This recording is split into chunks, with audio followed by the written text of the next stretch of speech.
I'm Ashley Tresoline. I'm your host for Food for Life, and I'm really excited about my guest today. She has a few things on her resume that I don't even know what they are, and I'm so interested to talk to her. I love her story, and I'm always excited to talk to another fellow Italian. Let's be honest. We could talk about food all day long. Her name's Chef Amy Riolo, and I want you guys to hear her story, but we'll be right back after these messages, and we'll invite Amy into the conversation.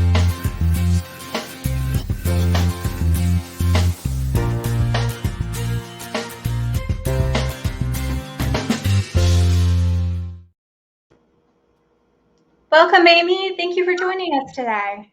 Thank you for having me. Hi, everyone. Hi. So Amy, tell us a little bit about yourself. I love guests to tell us a little bit about themselves in their own words, who they are, what they do. Sure. I say that I love to kind of bridge the world of food and history and home all together, because all the food that I talk about has a very rich history. There's also a health component to it, like in your work. And then I try to bring it home for people and make it easy and introduce things to them that they can easily reproduce in their own home. So I write books. I just released my 11th book, which is called Italian Recipes for Dummies. And I just signed a contract for my 12th book. So I'm doing that. I have a line of culinary products. So this is a few of these, which I know that you're familiar with. I lead culinary tours to Italy, Greece, and Morocco. And I'm the brand ambassador for the Maryland University of Integrative Health, as well as the Pizza University and Culinary Arts Center, and a restaurant in Capri, Italy called Ristorante d'Amore. And it's called D'Amore because the owner's name is D'Amore. So it's a very busy career that I have. Well, but I guess it's better to be busy than bored, right? Definitely. How do you get to be a brand ambassador for a pizza university? So that's a great story that started. I was the MC at an event at the Italian Embassy a few years ago, and it was for a benefit. And I was talking to the people in the restaurant there, and I didn't realize that the catering company who works and who takes care of the Italian Embassy restaurant also had other companies. And one of the other companies that they have is called Marraforni, and they make what are called the Ferrari of pizza ovens. They're these amazing brick, custom pizza ovens that are expensive. You watch Food Network, usually look in the middle of the center of the oven, you can see their name.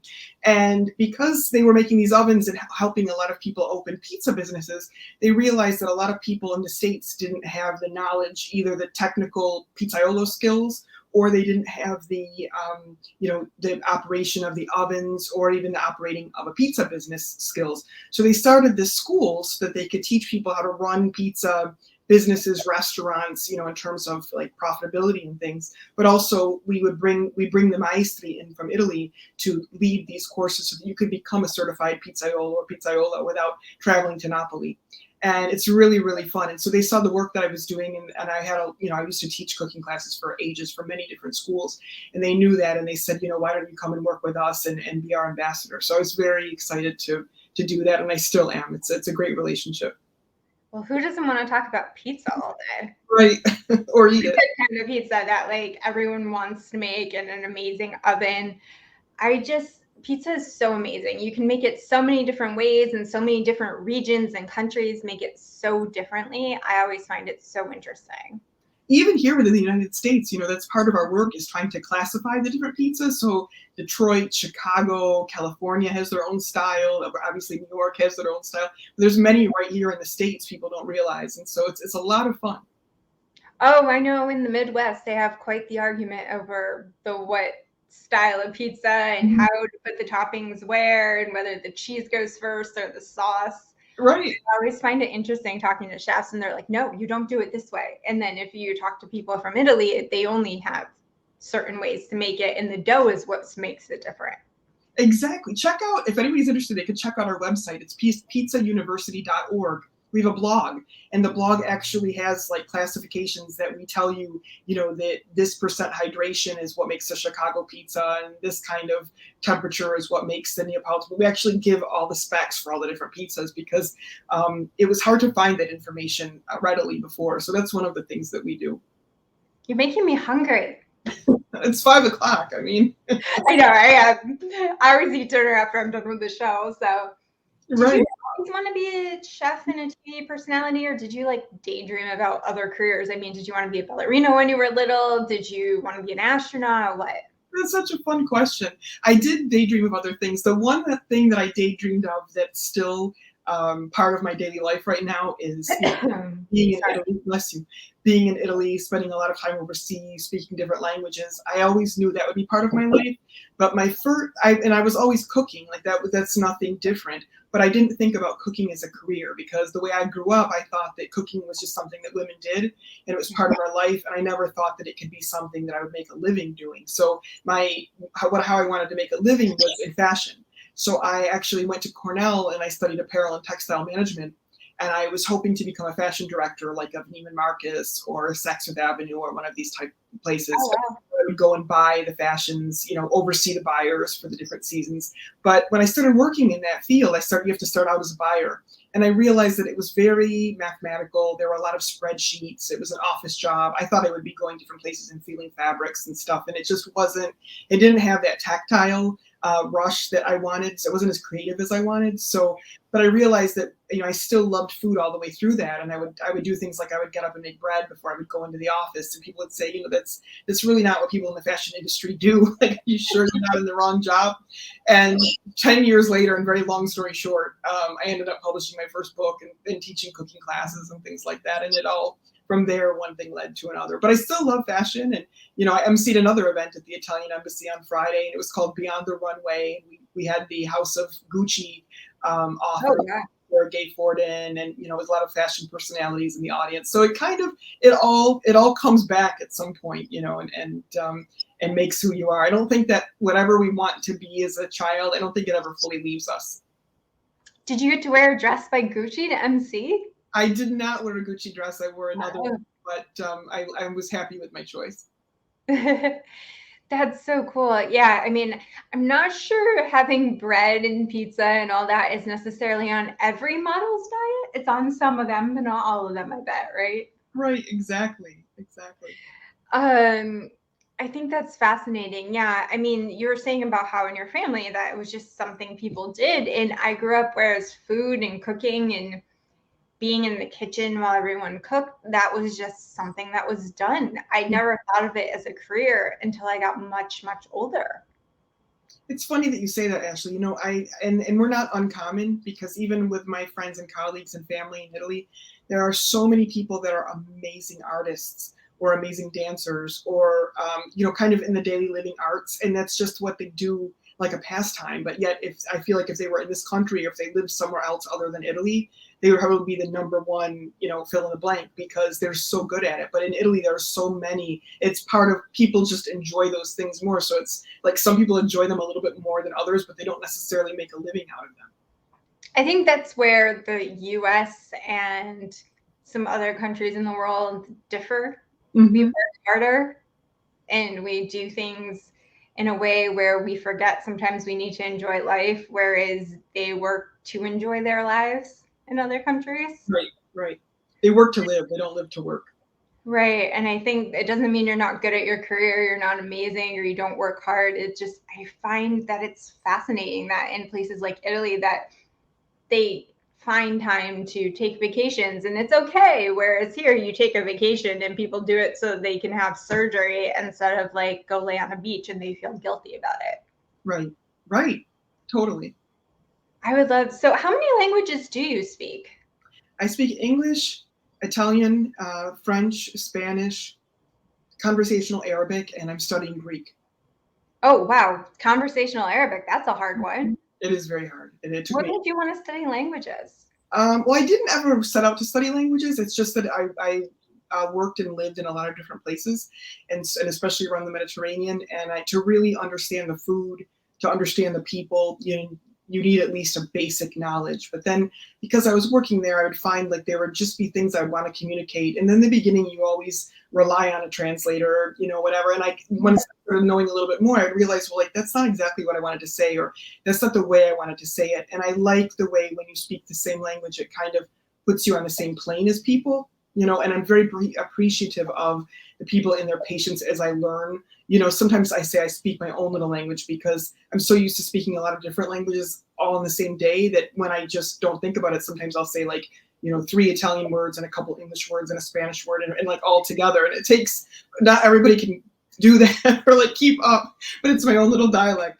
And so, as people are learning English, or maybe they speak English really well, but they have an accent, I always like to remind other people to be patient and to understand, because it's really challenging when you are, you have a certain thing that you believe so much in and you want to express it, and you've got like what is the equivalent of a 3rd grade vocabulary that it took you years to get. You know what I mean? Like we laugh, like if someone speaks a language to us that we understand and they speak at a 3rd grade level, we laugh. But it's like when you learn a new language, it takes a lot to get at that 3rd grade level. I know. I can only imagine what it's like being in a different country and you want to communicate. And the only Italian I really know is from my grandmother and her brothers and sisters and what my great grandmother used to say. But she would speak half in English and half in Italian. Mm-hmm. So it was never complete, like actual Italian. It was like half Italian, half English. And I think to some extent, like you said, it's kind of like her own little made up version of right. words. So I know more phrases and words than I do an actual conversation. Mm-hmm. That's wonderful.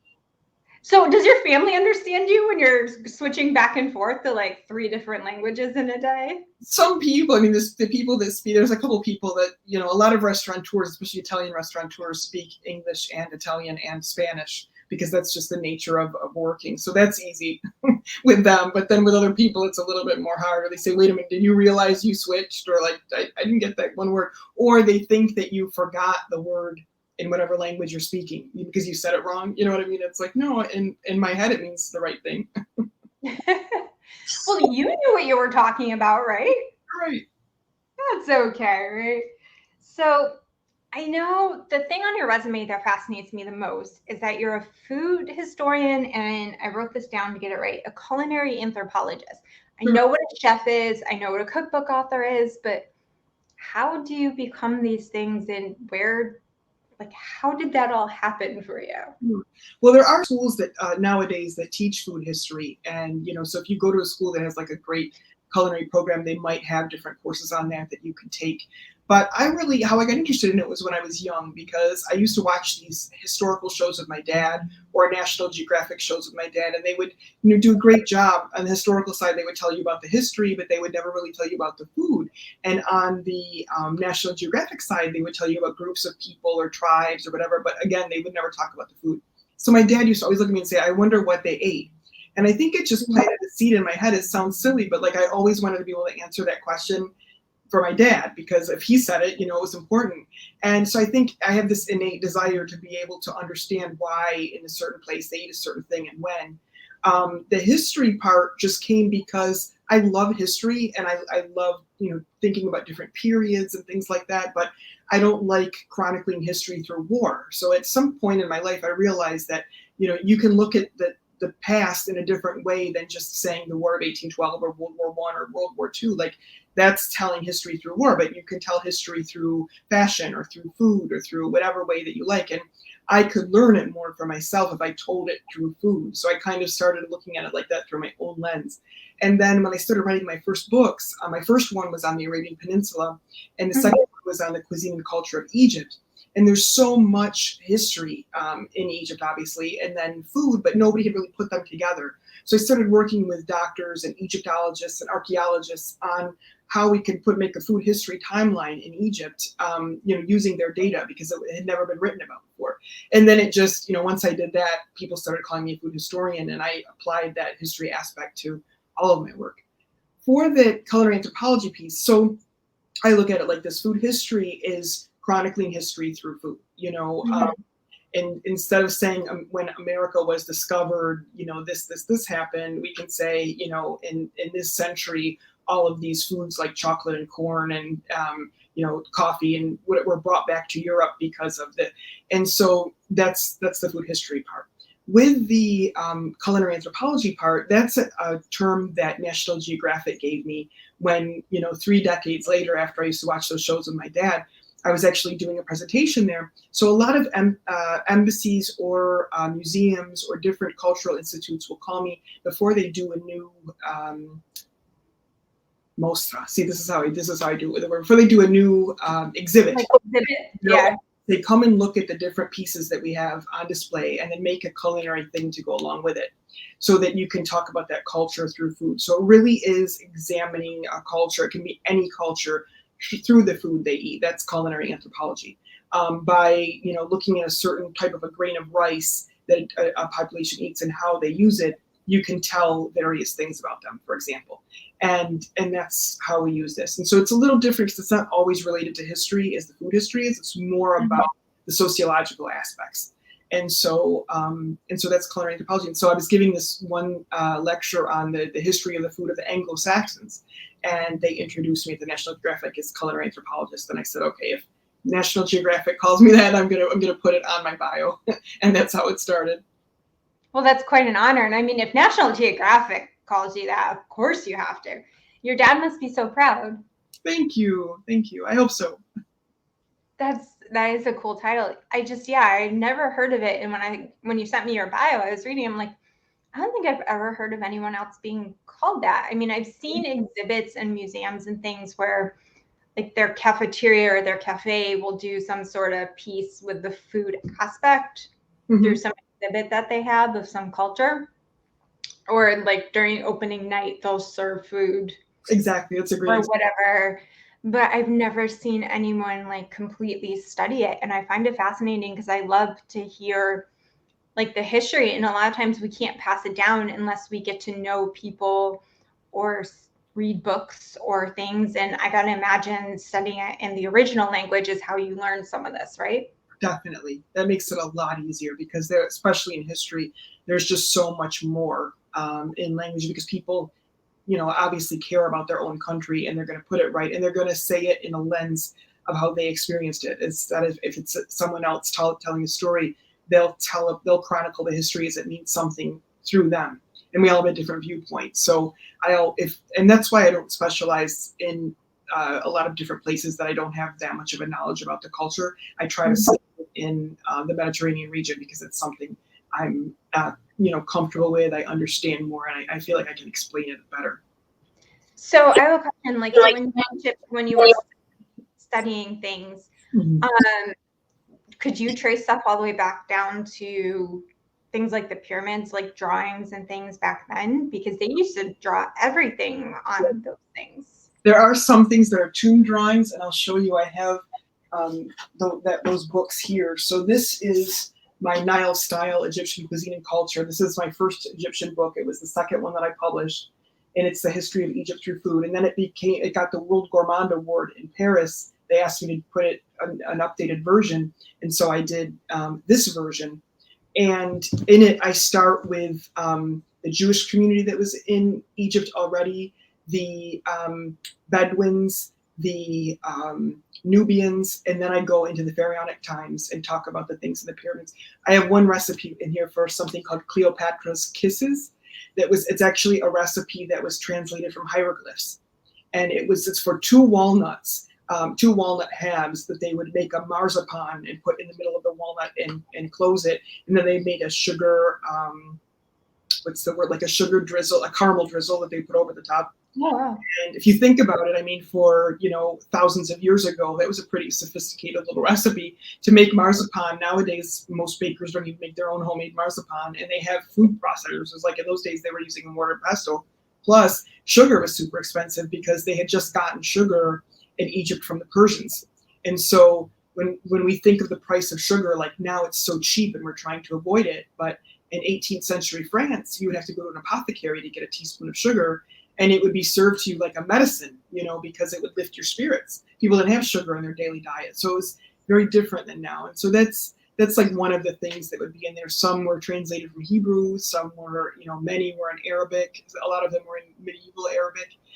And then some were just, regular recipes that I would get from a chef or from a homemaker or something like that.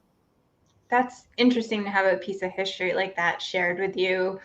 I've always loved history as well. And I find it fascinating about how recipes like evolve and change over time, especially the baking ones, or how people adapted during times of like war when they couldn't get ingredients and things, the stuff that we adapted. It's always so fascinating. Definitely. So the food historian, so you have this whole big cultural thing, Mm-hmm. and you do it from Egypt to Morocco to Italy and Greece, which are all beautiful places to explore and have a very rich history of food. But you've also had some struggles, and this is where I can relate to some of your story, is you were sick for a while and you didn't get to be this fabulous, wonderful chef and personality that you are now. So how did that all come about? Like, how did you realize something was wrong? Did this happen in your travels or?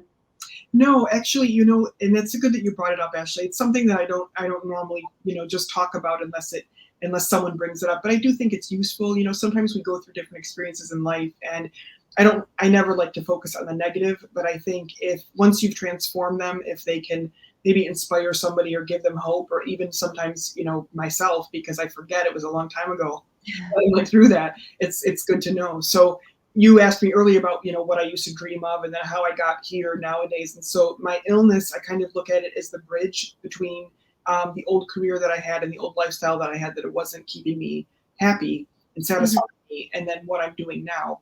And because I got sick, I was diagnosed with stage 3 Lyme disease, which when you get, by the time you're at stage 3, it affects your central nervous system. And so it kind of shuts everything, down that's supposed to be working. And I had about 50 different medical symptoms that were all trying to be treated at the same time. I was legally disabled, and that went on for 3 years as I got treated. And within Lyme disease, stage 4, it usually goes to people's heart, and they have a heart attack and die. And I had people within my group that were being treated that's what happened. So I'm at 3. I'm looking at this as 4. And I had no desire really to live because I was so miserable. I was in so much pain and I had so many symptoms, and I didn't see any hope. I had really lost hope at that point. And so I'm very grateful to be here now. But for that time period, I had to become what I call a full-time patient, a professional patient. And I did every single thing that I could to get better, whether it was, I watched your program before, and I know you have some different types of energy healers and Reiki and things like that. I did everything. If it was legal and it could help, whether it was conventional or integrative, I tried it, because there's a saying in Italian, tutto fa brodo, which means everything makes broth, which really means every little bit counts. And I felt like, I didn't have a choice. Like I was either like die or, stay disabled and in excruciating pain, or try everything. So I just tried everything. And, I would read on like different things that could help me. And my doctor, a very good internist who had an integrative approach, his name was Dr. Norton Fishman.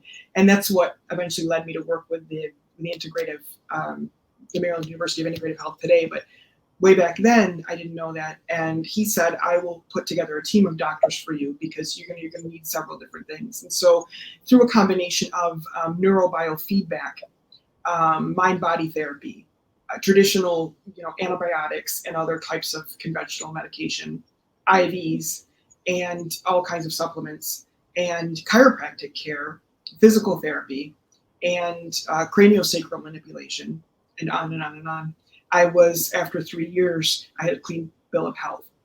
And it sounds, 3 is not a big number, but when you think of there's 12 months in a year, that's 36 months to be disabled. It's at my age, I was younger then, it was a big deal. And so I promised myself what happened in my path was about halfway into the illness, in my mind-body therapy, my therapist then said, you have to stop thinking about your illness. Just don't use the term anymore of the dis-ease. Stop using that term from your vocabulary. Fill out your insurance forms when you have to and go to your doctors. But in your mind, you have to make a movie like you are well and you're doing all the things that you want to do. So I like that. Yeah, it was really nice, and it's still something I do every day, no matter what it is. I try. We're all human; we have our mistakes, but I really try. So she sent me home from the appointment one day, and she said, "When you're this next week, I want you to just think, what would you do, or what will you do when you're better?" And I was so mad at her, because I was like, "How can you not see my I can't even hold my head up. Like, how could you say that to me? And she was like, just try, just really try it. And the only words that kept coming to my mind were cook and write. And I kept just hearing cook and write, cook and write. And so I went back to her after a week and I said, I keep just hearing cook and write, but it sounds very simple nowadays to hear me tell the story. But at that time, I was too weak to hold a fork up to my mouth, let alone cook. And I was too physically weak to walk. If I would go to read, when I would open up a book, all of the little words would come together in the center as one dot, and the pages would be white. And it was impossible. So cooking and writing was more than climbing Mount Everest for me right now, And I said, I see these things, but I don't know how I'll ever do them. And she said, I think that should be your story. I think we should write you a new story, and I think you should pretend like you are doing that and live as much as you can. I know you've got pain. I know you're in bed, you can't move. I know all this stuff, but like, just pretend. And so that's what I did. For the next year and a half, I made this little movie in my head, and I just kept playing it over and over again, that I was writing these books and I was doing things and so then I got, in another year and a half, I had a clean bill of health. I was able to move. I didn't have the pain. My body looked great, healthy. I could do what I wanted, but now I had to make a living. And so I was like, okay, I know what I want to do. I know where I'm at in my head, but like in my real life, I'm not there yet. You know what I mean? And I don't want to go back into the spreadsheet buying world. Maybe they don't even want me there anymore anyway. I don't know how to break into the writing world. And it was just a bit long thing. So I found a mentor, and I just kept doing my little visualizations and affirmations and thinking positively. And it, long story short, it all came together, and I healed. I really truly believe after being, I guess, diagnosed basically my whole adult life, I've been living with a chronic illness, and I really truly believe there is a method to alternative therapies and traditional treatment.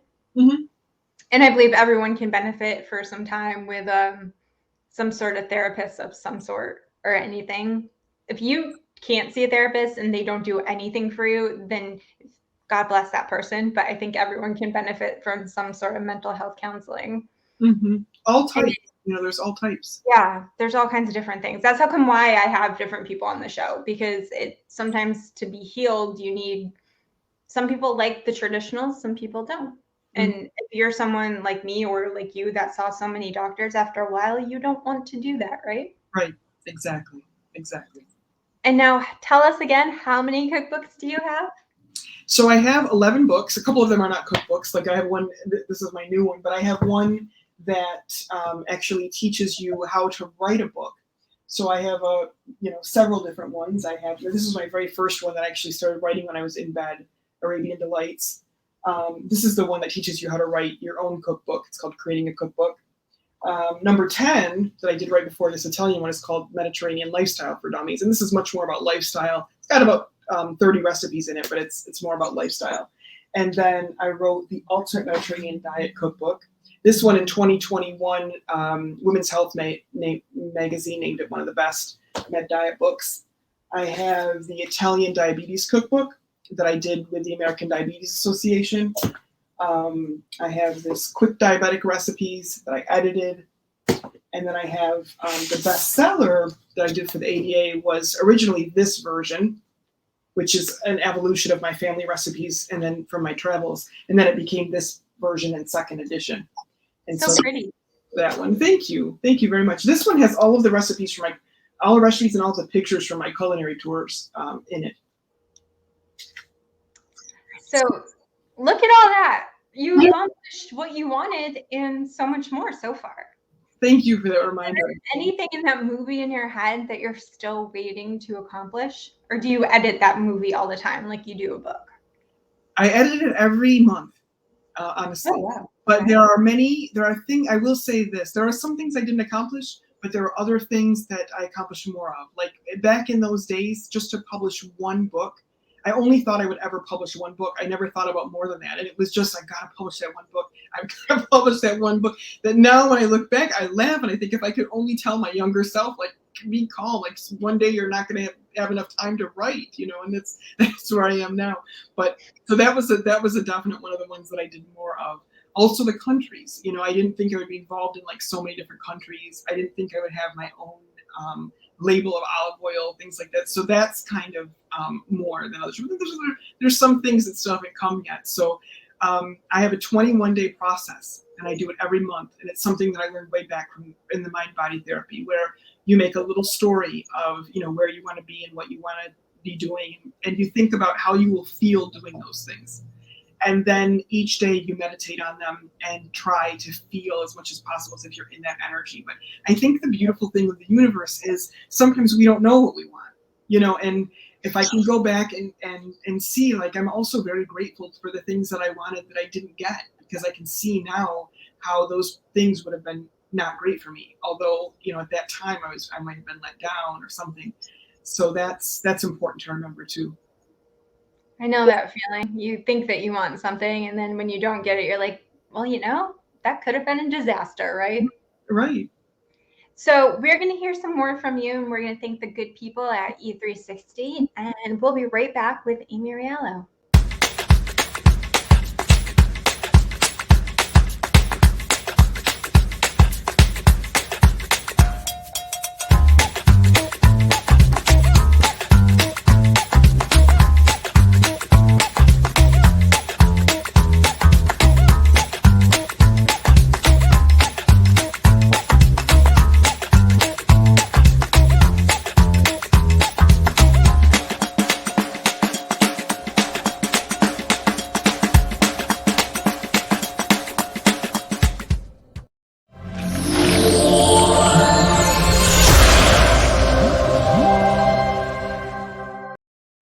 And we are back with Chef Amy Riolo. I'm sorry, I messed up your last name there. Forgive me. And she is a food historian, cultural anthropologist, chef, cookbook author, and so many more things. I don't think I could fit her whole title across the bottom. And we are talking about food today. Now, we had talked about some things, about all the things you've accomplished, the things you've been through. From a lens of food, what do you think healthy is through food? Like, what do you consider healthy? Like, what do you eat in a day? What do you consider to be healthy? Well, before I even think about the health in that sense of food, like physical health, I think about it as emotional health and mental health. So I think about, just food is everything, and like the foundation of our culture and our lifestyle, and a way to continue culture and heritage. And that's the number one way that I view it. And I think it's healthful as a subset of that. I view food as medicine, but I also view food as prevention, knowing that, if we eat well, we won't, we have a much less chance of getting ill or disease. But then if we do have something, eating well can cure us, and eating the right things can cure us in the right combination. So I look at it through all of those lenses. I tend to have different daily diet, depending on where I am, what I'm doing, like what part of the world, what I'm doing, and the season, kind of like the weather. Yeah. So right now in Washington, D.C., it's summer. It's very, very hot and very humid. And so I usually, when I wake up in the morning, I always do this little cleanse thing. I have a little bit of lemon juice and water with some either a detox tea or a roasted dandelion root tisane that I make myself. And then after maybe like a half an hour or something like that, I'll eat either like fruit and nuts, like some different fresh fruit and a handful of almonds, or I'll do like Greek yogurt and some olive oil and za'atar, and maybe a little bit of bread, or Greek yogurt with a little bit of good quality, maybe just honey and some fruit. Those are like my daily things. These are not my special things. And then for lunch, maybe I'll have a snack, depending on what I have for breakfast. Maybe I'll have a snack before lunch, like an orange. And if I didn't already have the almonds, some of those, or some, a smoothie, sometimes after my walk or something like that, I'll do a smoothie. And then lunch is always pasta and salad. Like 9 times out of that, it's always gonna be pasta and salad. But what I do is I have the little, like there's the dinner plate and the soup plate and the salad plate or whatever. And I always tell people our modern dinner plates are platters from the 1950s.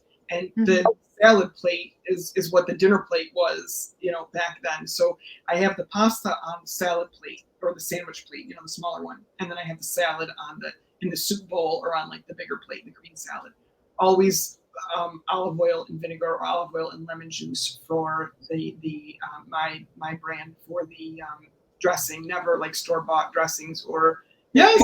There we go. There we go. Always those two, because the vinegars, it's a single estate. It's got the 2 cultivars. It's new harvest from the Martelli family in Abruzzo, Italy, and it's got a lot of polyphenols in it and a lot of those healthy fats. The vinegar is only made from the grape must. There's no caramel, there's no sugar, there's no anything else other than that. So put that on, a little bit of fior di sale, the sea salt, a little bit of fresh sugar and pepper, and that's my lunch. Then I'll have a snack in the afternoon, probably before around this time, around like aperitivo time or happy hour time. I'll maybe have some dried figs, good figs and dates and fruit, or some kind of like cheese and fruit or something like that. And then later on, I'll have dinner like 8 or 9 or 10 o'clock, depending on what I'm doing. Much later dinner, but usually my dinner is Mediterranean style, so it might be like hummus and baba ganoush and labna, or it might be like chicken shawarma, or some kind of like, maybe I don't eat that much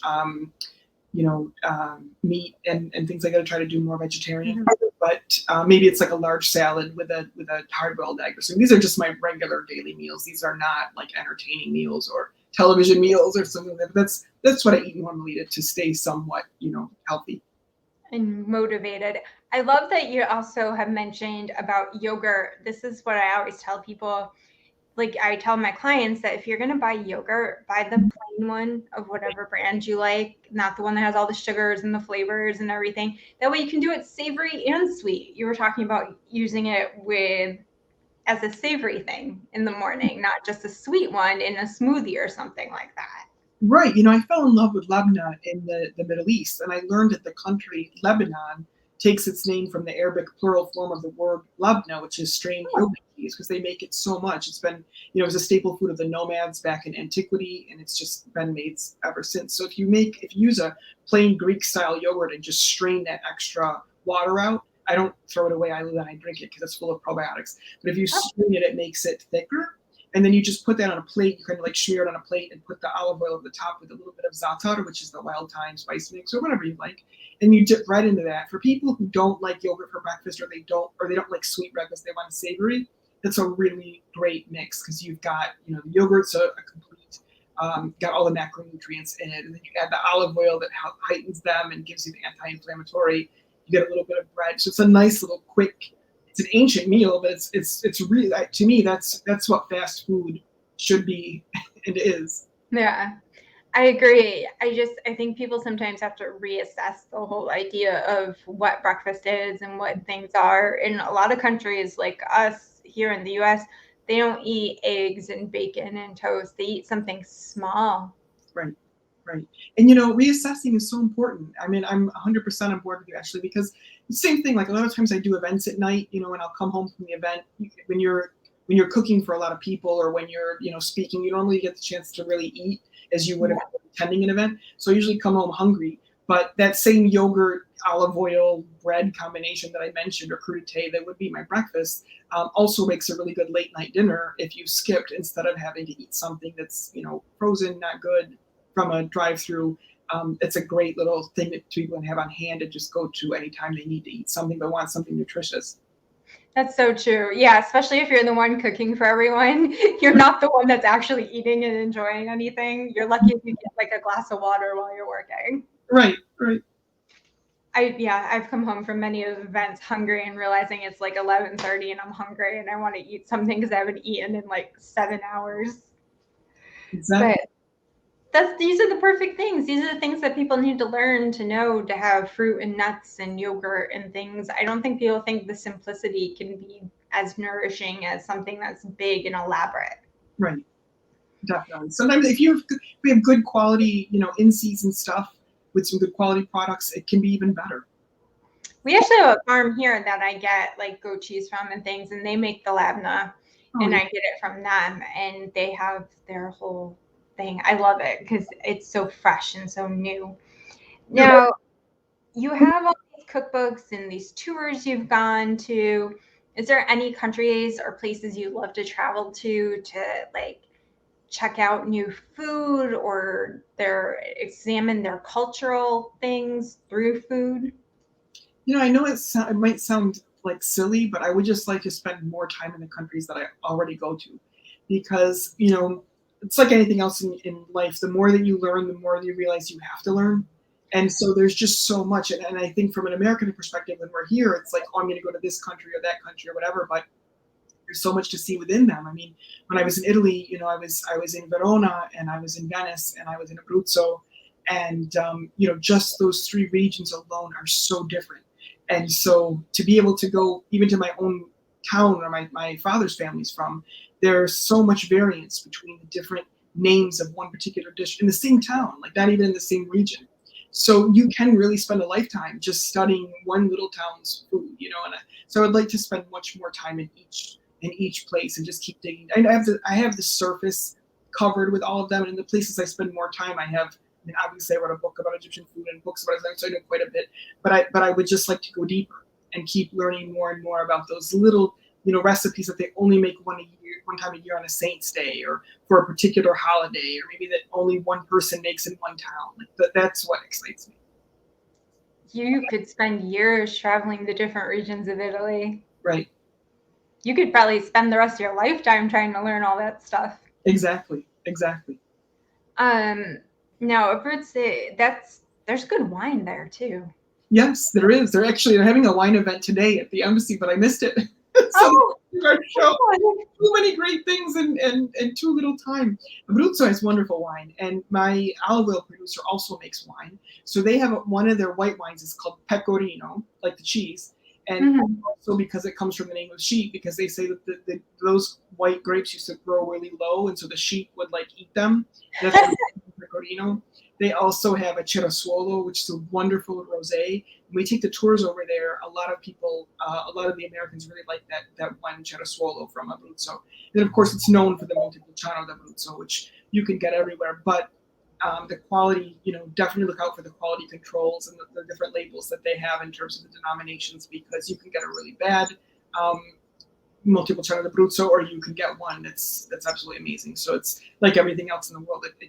It takes time to do a little bit of research and figure out the right ones. But Abruzzo has amazing food, and it doesn't get a lot of PR, a lot of mention outside of Italy. Even within Italy, it kind of goes under the radar a lot.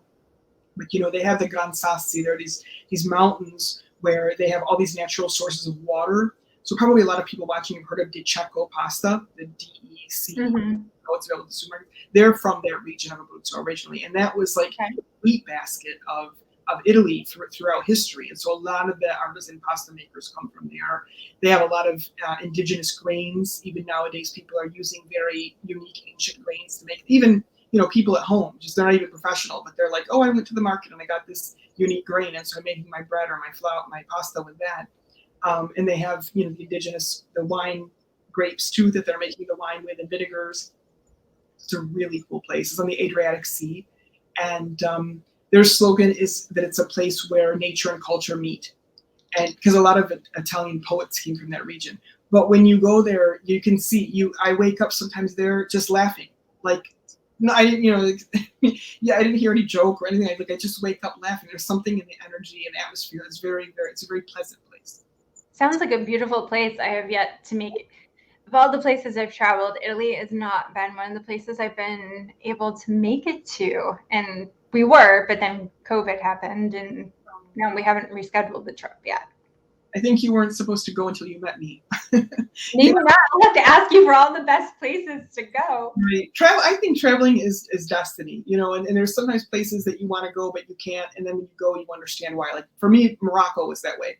I always wanted to go to Morocco, and I had all these trips planned, different things got canceled, and I never got to go. And then when I finally went with my tour partner, I was like, okay, now I knew why I was supposed to wait for this. This is the way that I should have seen Morocco, I like how you see how life is supposed to happen. There's been so many things in my life that it took me a long time to see how life is supposed to unfold.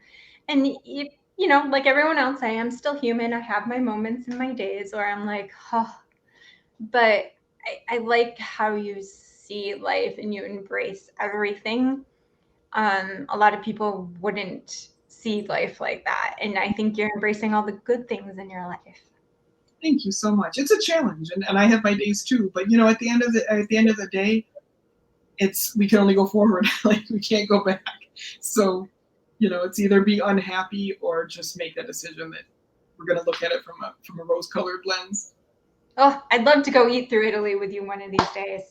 Now, what do you have coming up? What exciting things do you have coming up? Do you have any events or a new project on the horizon you can share with us? Yeah, so I'm going to be on television tomorrow, and it's a nationally syndicated channel, so it's Good Morning Washington. Anybody who wants to tune in can watch that. I'm sure I'll have the clip afterwards to show, but I'm going to be doing Italian al fresco, and if you go to Good Morning Washington site, you can just click to watch live, and then be able to watch along. And I'm going to be demonstrating a strawberry tiramisu recipe from the new book, so that'll be really fun. Ooh. And so that's my first thing on the horizon. And then I'm really focusing on promoting this book right now. So I've got a lot of different book launch things and a lot of different media going through this summer. And I'm writing my 12th book, which I'm co-writing with Dr. Poole, and it's going to be all about diabetes. It's a medical book. So it's going to be teaching people, if they've got diabetes, how to make the most of their time so they can heal. And if they don't have diabetes, how they can avoid it, kind of thing, and what to know if you have a relative that has it or something like that. And so that's the book that I'm also working on right now. And probably a lot of, I think you're going to see me on TV a lot this summer. Well, that's okay. I'm excited to see what you do next. And I really am so happy I got to speak with you and for you to have been able to join us today. Wish you all the best of luck with your new cookbook, and hopefully when it comes out you can come back and talk to us about it. I would love that. Thank you so much for having me, Ashley. It's been great. Thank you, Amy. Good luck tomorrow morning. Have a wonderful day. Bye-bye. You too. Bye. Wasn't that fun, everyone? And I want to show you, since I didn't get to hold it up to the camera really well. This is Amy and her wonderful white balsamic vinegar. I love white balsamic, especially in the summer. It goes wonderful with berry salads and spinach. It's so much lighter and beautiful. And you don't usually see this kind of color with the white balsamic, which is beautiful. And that's how she said it was made. That's how come it looks like this. And let's face it, my collection of olive oil. So I am so excited and so thankful to her for sending me all this and she sent me some of those wonderful cookbooks she held up too. Now, after these messages from one of our sponsors, we are going to be talking about healthy brands to stock your pantry. Hi, I'm Liz Teresa. I help women launch and build online businesses they love. I needed to give my brand a web presence, but I didn't speak tech. Enter Liz Teresa. With lightning speed, she got the essence of my brand. Her guidance notes, her tips were practical and concrete. She's the #1 person in my life. I'm so happy she came to me. So thank you, Liz Teresa. I am so excited to keep working with you.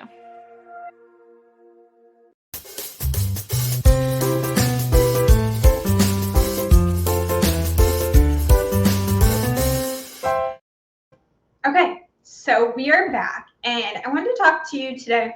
Normally, I know at this point in the show, I always cook something and we share a recipe, and that was my plan.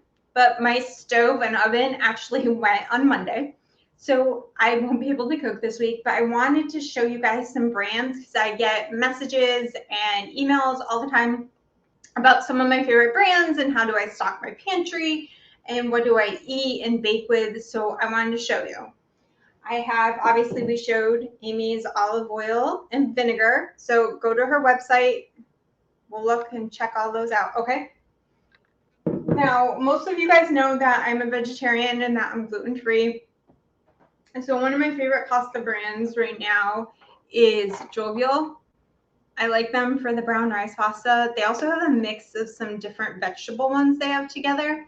There's also the Banza, which is the chickpea pasta. That one's also really good as well, especially in the summer now that we're making pasta salads and things like that. For snacks, I do like, if I'm going to put together things like a dessert like platter, or if I want just a quick little snack, they make wonderful crackers and snacks and things. This is Simple Mills. These are my new favorite things. I love graham crackers because they remind me of my great grandmother giving us animal crackers as a kid. And these are super good. They're actually made with a seed and nut flour called watermelon, cashew, and sunflower and flax, which I didn't know watermelon flour was a thing until I tried these, and they are so good. I love them. My favorite chocolate in the world. You guys know that I bake with their chocolate chips, but these are the Hue Kitchen Gems, and I love them to put into trail mix or cookies or just to snack on if you want a little bit of chocolate. They're made with no refined sugars, cane sugar, flavors, dairy, sugar, alcohol, stevia, soy lecithin, sunflower lecithin, any of it. It's made with like 3 ingredients. That's it. For oats, everyone asks me what kind of almond or cashew milk I like. These are my favorite people in the whole wide world. Elmhurst. I use them for my smoothies. I bake with them. And when you are buying a nut milk or an alternative milk of any sort, the ingredients you want to see: filtered water and cashews. That's all it says on there. You don't want any additives, no fillers, nothing. So we have that. And as far as my baking goes, I love Thrive Market. I get stuff from them all the time. So I have some dried cranberries and their raw cashews. I also have raw almonds and pumpkin seeds from them that are sprouted. And I get their organic coconut sugar for baking. I have my gluten-free all ingredients. This is the Farmers You Know, and they make some wonderful sprouted oats that I love. I do the Bob's bread mill 1-to-1. I like that for all-purpose flour. It bakes really well and it's really good. I got from Thrive, their own brand. All their organic stuff is really great. This is their superfine almond flour. So basically, I stock my pantry a lot from Thrive Market or the grocery store, or I find online works really well because it also saves us money. And Thrive Market, if you buy their brand, it's like buying a store brand, but it's all from really amazingly sourced places. So you're definitely saving money and you're stocking your pantry with really wonderful ingredients. And I think that's about it. So if you guys have any questions about my ways of stocking the pantry, where I get stuff, where I buy it, any of these brands, just DM me a message and I'll get it right to you and I'll let you guys know where I get the stuff. Also, I want to thank Amy Riolo for joining us today. It was so much fun to hear about all the cool places she's traveled and what a food historian is. Next week, I have someone really special joining us. His name is Seth Stutman. If it weren't for Seth, there's a special story and all that. You guys may not have been here talking to me today. Now, I want you guys to have a really good Wednesday. It's hump day. Hopefully you're enjoying good weather and it's not super hot wherever you are. Now, let's go and have a good week, and I will see you next week. Thank you, everyone.